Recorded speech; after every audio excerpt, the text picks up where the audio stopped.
So I'm going to be talking about the role of platinum chemotherapy for patients with advanced stage non-small cell lung cancer. And there has been no doubt significant advances in the past 10 years with the development of targeted drugs for those patients who have a particular genetic makeup of their tumor. And many of these drugs have shown to be quite effective for those patients that are susceptible to such treatments. I think what we know, though, is unfortunately many patients will not have the genetic alterations that make them eligible for targeted treatments, and we have to default to chemotherapy.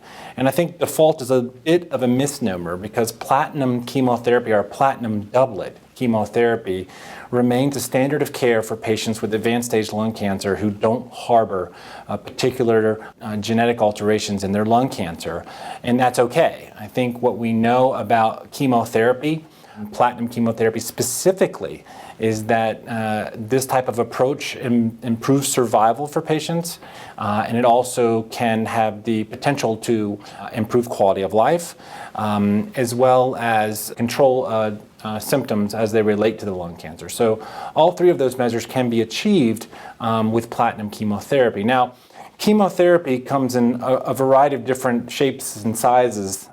The chemotherapy that we tend to use sometimes is called histology-directed chemotherapy. So patients with a particular type of lung cancer called adenocarcinoma may get one type of platinum chemotherapy, whereas patients with a particular type of lung cancer called squamous cell may get a different type of chemotherapy.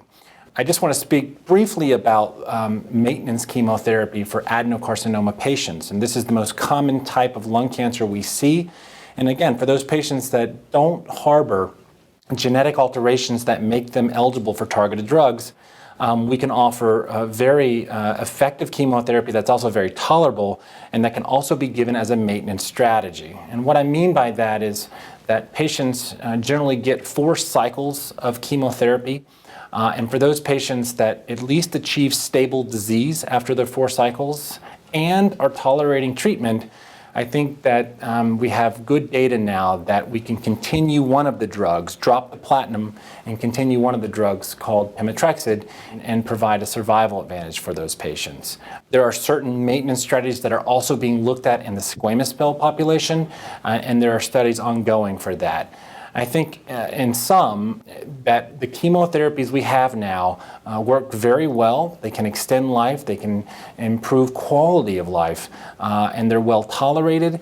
And I also think specifically for the subset of patients that come in with adenocarcinoma or non-squamous, that there should be a consideration for patients who are tolerating chemotherapy to be offered a maintenance approach.